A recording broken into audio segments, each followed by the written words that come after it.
girlfriend siya ni Renzo. Kaya hindi po totoo na tungkol sa Sitio Liwan ang issue niyan si May. Bakit mo ginawa to?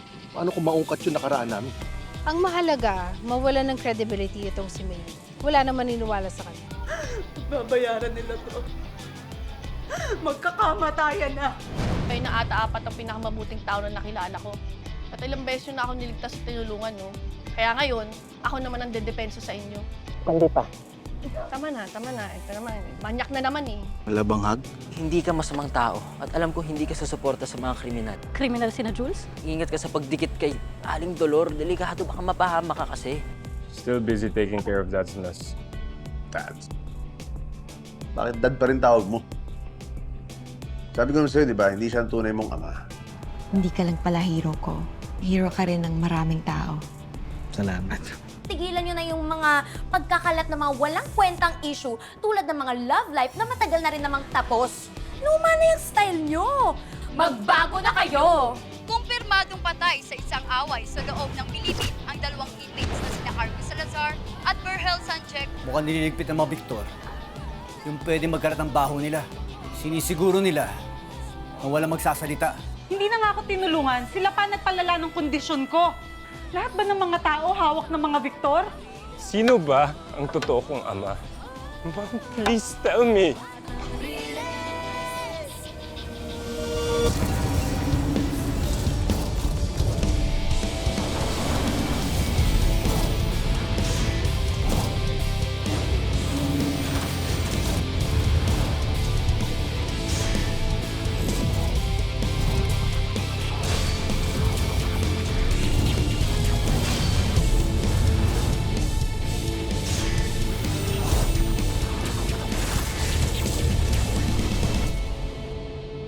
You wanna know the truth? Fine.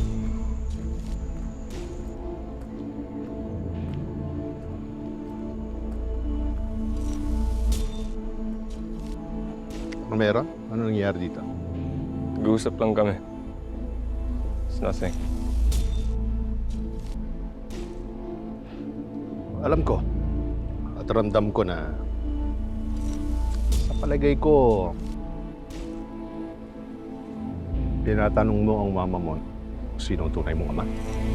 Tama ba ako? Kilala mo? Matos, ang totoo, nakikinig ka sa maling tao. We know that Jackson's been feeding you lies, insinuating na we had a relationship at na siya ang tatay mo. But that's not true. He's crazy. He's delusional.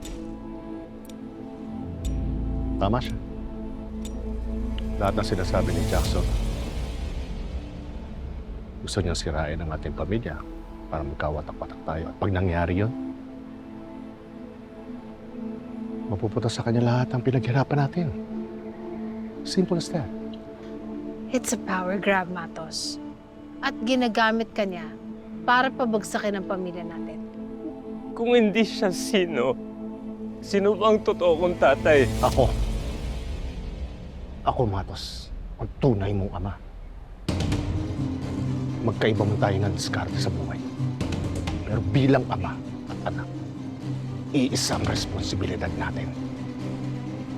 Protektahan ang pamilya laban sa mga lumalaban sa atin. Ganun lang kasimple yun. Tandaan mo yan, Matos.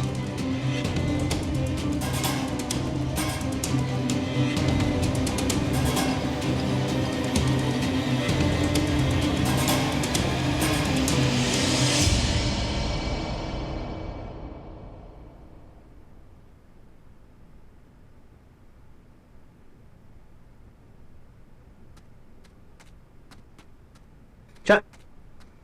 Oh, mag-isa ka dito.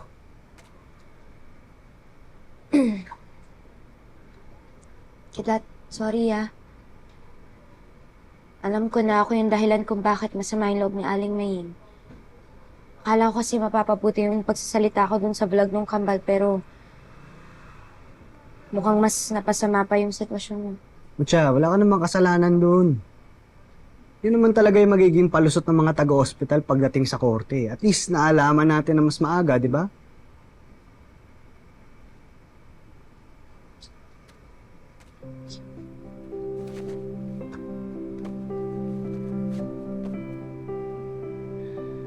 Mucha, gusto kong magpasalamat sa'yo. Kasi hindi mo naman kailangan gawin to eh. Para sumasama ka sa laban namin ni Mama. Isa kang tunay na kaibigan mo siya. Lagi mo na lang sinasabi na mabuti akong kaibigan. Oo, kasi totoo naman eh. Bakit meron ka pa bang ibang gusto bukod sa pagkakaibigan natin?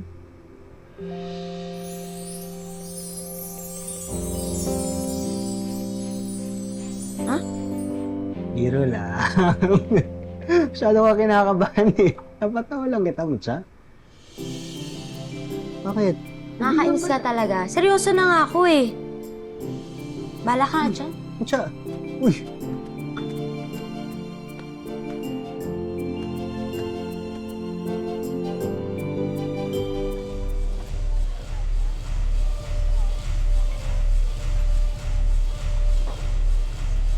Miss Georgina Vicencio, inaanyayahan ka namin sa presinto para sumagot sa ilang mga katanungan.